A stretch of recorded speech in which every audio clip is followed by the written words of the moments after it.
everyone, if you're new to this channel, I'm Marina, a PhD student researching environmental narratives.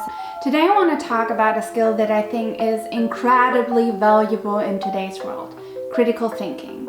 It's a skill that goes way beyond academic life, helping us make better decisions, solve problems creatively, and navigate information overload. So in this episode, I'm breaking down why critical thinking is like a superpower and sharing practical tips on how you can strengthen it in your own life, no matter what field you're in.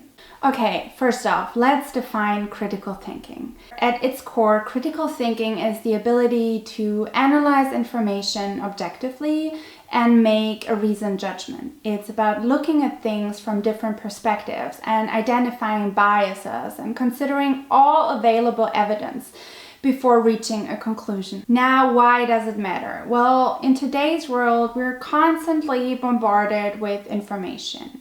From social media, the news, even from our friends and families. And not all of this information is accurate. And a lot of it is biased in one way or another. So being able to think critically helps us shift through this overload, question what's in front of us, and come to our own conclusions. Alright, so why do I call it a superpower? Think of it like this. Having strong critical thinking skills is like having a mental filter. You're able to see through the fluff, the hype, the misleading claims, and focus on what really matters. Imagine how powerful that is, being able to make decisions that are based on facts and reason rather than just assumptions or emotions. And it's not just about avoiding mistakes. Critical thinking can actually make you more creative.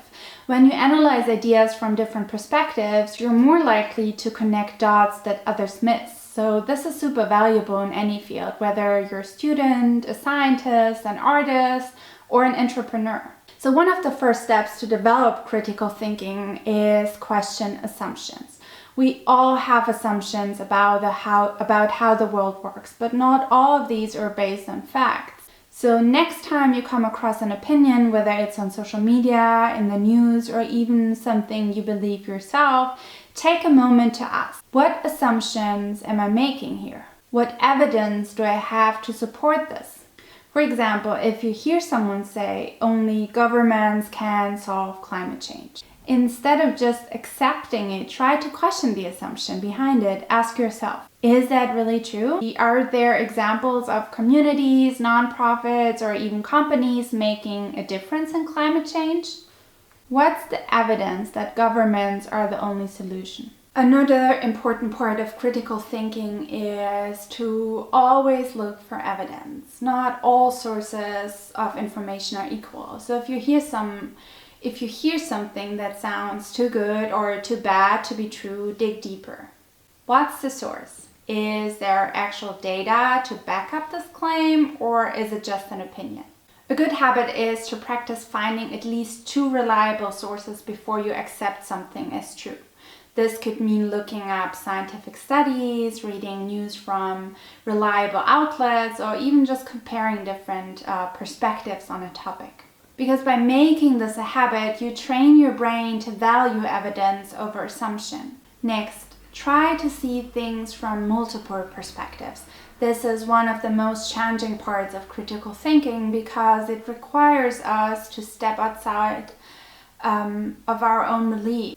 For example, if you're researching a controversial topic, try to understand the arguments on both sides, even if you don't agree with one of them. This doesn't mean that you have to change your own opinion, but by understanding where different perspectives come from, you're building mental flexibility. And trust me, this is so helpful, not just for making better decisions, but for understanding people in general.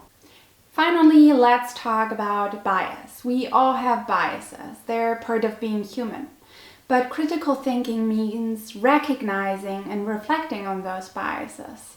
Next time you're making a decision or forming an opinion, ask yourself, is there a personal bias affecting my judgment here? For example, let's say you're reading an article about climate change. If you've always thought it's all exaggerated, your bias might make you overlook valid evidence. And by being aware of that bias, you can consciously choose to give the information a fair look.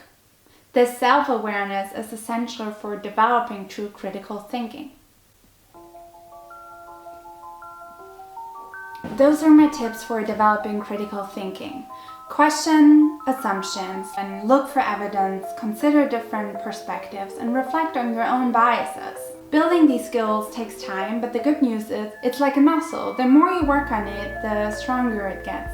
So here's my challenge to you. Next time you're reading or listening to something, take a few moments to apply one of those tips.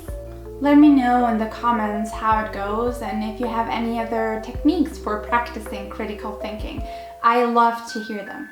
So if you found this video helpful, please give it a thumbs up and don't forget to subscribe for more insights into PhD life, humanities, and the skills that make us better thinkers.